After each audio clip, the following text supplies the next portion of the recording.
अपनी मृत्यु और अपनों की मृत्यु डरावनी लगती है। बाकी तो मौत को एंजॉय ही करता है इंसान। मौत के स्वाद का चटखारे लेता मनुष्य। थोड़ा कड़वा लिखा है पर मन का लिखा है। मौत से प्यार नहीं, मौत तो हमारा स्वाद है। बकरे का, गाय का, भैंस का, ऊंट का, सुअर का, तीतर का, मुर्गे का, हलाल का, बिना हलाल का, छोटी मछली, बड़ी मछली, हल्की आंच पर सिका हुआ, ना जाने कितने बल्कि अनगिनत स्वाद है मौत के। क्योंकि मौत किसी और की और स्वाद हमारा। स्वाद से कारोबार बन गई है मौत। मुर्गी पालन, मछली पालन, बकरी पालन, पोल्ट्री फार्म्स, नाम पालन और मकसद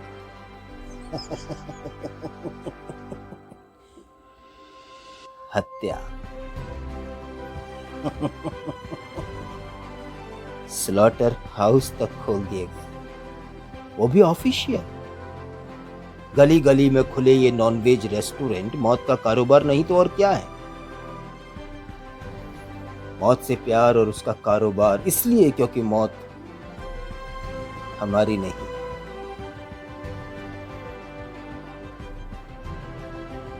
जो हमारी तरह बोल नहीं सकते, अभिव्यक्त नहीं कर सकते, अपनी सुरक्षा स्वयं करने में समर्थ नहीं,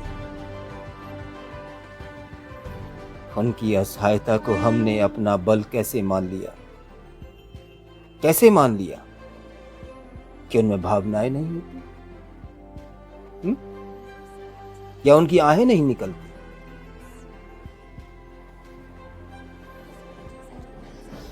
डाइनिंग टेबल पर हड्डियां नोचते बाप बच्चों को सीख देते हैं,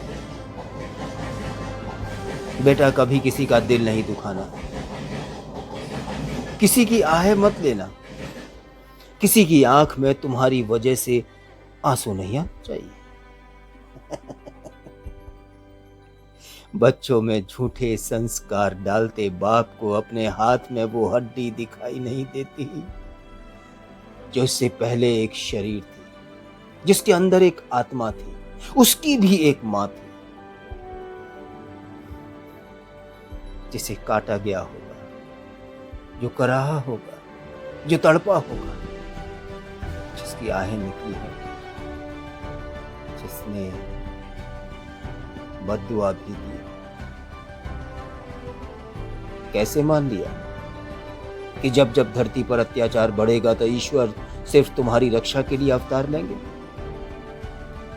क्या ये मूक जानवर उस परमपिता परमेश्वर की संतान नहीं है? क्या उस ईश्वर को इनकी रक्षा की चिंता नहीं है?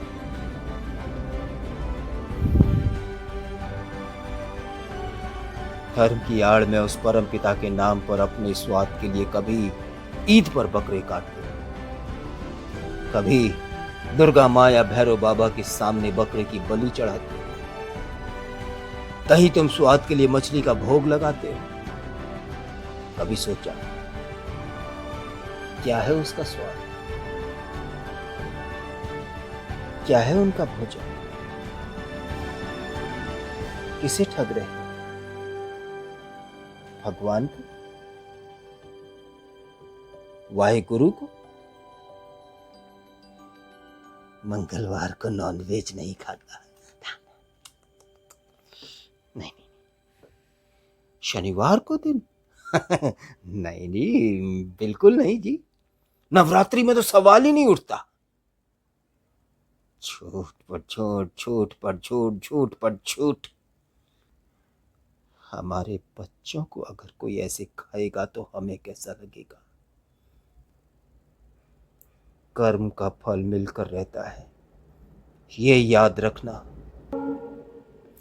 ईश्वर ने बुद्धि सिर्फ हमें दी ताकि तमाम योनियों में भटकने के बाद हम मानव योनि में जन्म मृत्यु के चक्र से बाहर निकलने का हम रास्ता ढूंढ सकें। लेकिन हमने क्या किया? इस मानव योनि को पाते ही हम स्वयं अपने आप को भगवान समझने लगे।